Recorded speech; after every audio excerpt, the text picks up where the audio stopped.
श्याम बहादुर ने अपनी पूरी जिंदगी रेलवे को दे दी। जमशेदपुर में लोको पायलट के तौर पर काफी सालों तक ट्रेन चलाई। रिटायरमेंट के बाद उन्होंने अपनी जमा पूंजी से जौनपुर में एक छोटा सा घर बनाया। इस घर में वो अपनी पत्नी बबीता के साथ रहने लगे। 3 बेटियां थी, तीनों की शादी हो चुकी थी। इकलौता बेटा अम्बेश इंजीनियर कोलकाता में नौकरी करता था। बाहर से दिखने पर यह परिवार बिल्कुल साधारण लगता था, लेकिन इस घर की दीवारों के पीछे एक ऐसा विवाद पल रहा था। 6 साल पहले नौकरी के दौरान अम्बेश को कोलकाता में प्यार हुआ।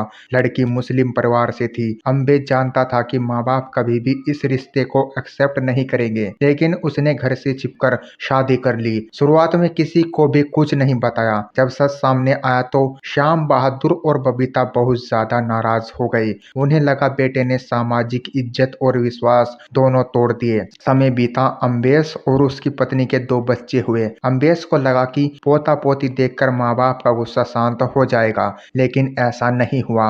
माँ बाप का गुस्सा कम होने के बजाय और भी ज्यादा बढ़ता गया। तलाक लो और हमारी मर्जी से शादी करो।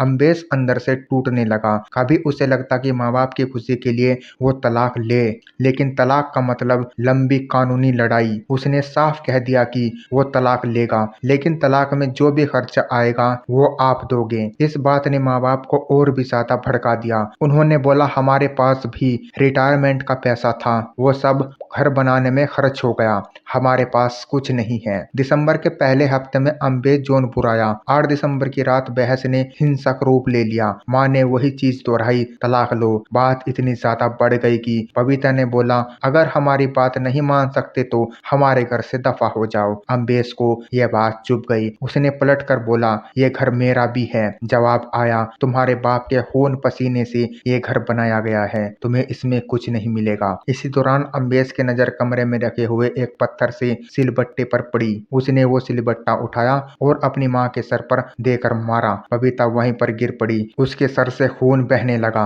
उसी समय शोर सुनकर श्याम बहादुर अंदर आया। उन्होंने कांपते हाथों से मोबाइल निकाला और बोला कि वो पुलिस को कॉल कर देगा। नंबर डायल होने से पहले ही अम्बेश ने उसी पत्थर से पिता के सर पर भी वार कर दिया। इसके बाद अम्बेश ने दोनों का गला घोट कर मार दिया। अब कमरे में अपने ही माँ बाप की लाशें पड़ी हुई थी। उसे समझ नहीं आ रहा था कि ये सब कैसे हो गया। उसे डर था कि अगर इस चीज के बारे में किसी को भी पता चला तो वो सब कुछ खो देगा। उसी रात उसने ऐसा काम किया, इसे सुनकर रूह कांप जाएगी। उसने घर में मौजूद इलेक्ट्रिक आरी उठाई और अपने माँ बाप के टुकड़े कर दिए। माँ के 3 टुकड़े किए और बाप के भी उसने 3 टुकड़े किए। सभी टुकड़ों को प्लास्टिक की बोरियों में भर दिया और इंतजार करने लगा रात और गहरी हो जाए। सुबह करीब 3 बजे उसने वो गाड़ी निकाली जो उसके माँ बाप ने ही उसे गिफ्ट की थी। डिक्की खोली और उन 6 बोरियों को अंदर रखा गया। कुछ दूर पुल पर जाकर उन बोरियों को गोमती नदी में फेंक दिया। सुबह करीब 5 बजे वो घर पहुंचा। सफाई के आखिर में उसकी नजर एक कोने में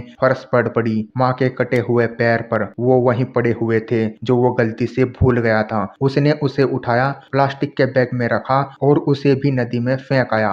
उसके बाद उसने सामान्य व्यवहार करने की कोशिश की। माँ बाप के फोन न आने पर जब बहनों ने उससे पूछा कि वो कहाँ है तो उसने बोला लड़ाई हुई है और वो गुस्सा होकर कहीं चले गए। बहनें लगातार दबाव डालती रही कि गुमशुदगी की रिपोर्ट दर्ज कराओ। आखिरकार 15 दिसंबर को वो खुद घर से बनारस भाग गया। वो जानता था कि उसके पीछे आखिर क्या चल रहा है। इसी वजह से वो 18 दिसंबर को जौनपुर वापस लौटा। घर पर पहुंचा तो ताला लगा हुआ था। उसने बहनों को कॉल किया। बहनों ने पुलिस को सूचना दी। उसके बयान बार बार बदल रहे थे। सख्ती से पूछताछ करने के बाद अम्बेश टूट गया। उसने पूरी कहानी कबूल कर ली। उसके बाद पुलिस ने बड़े पैमाने पर गोमती नदी में सर्च ऑपरेशन शुरू किया।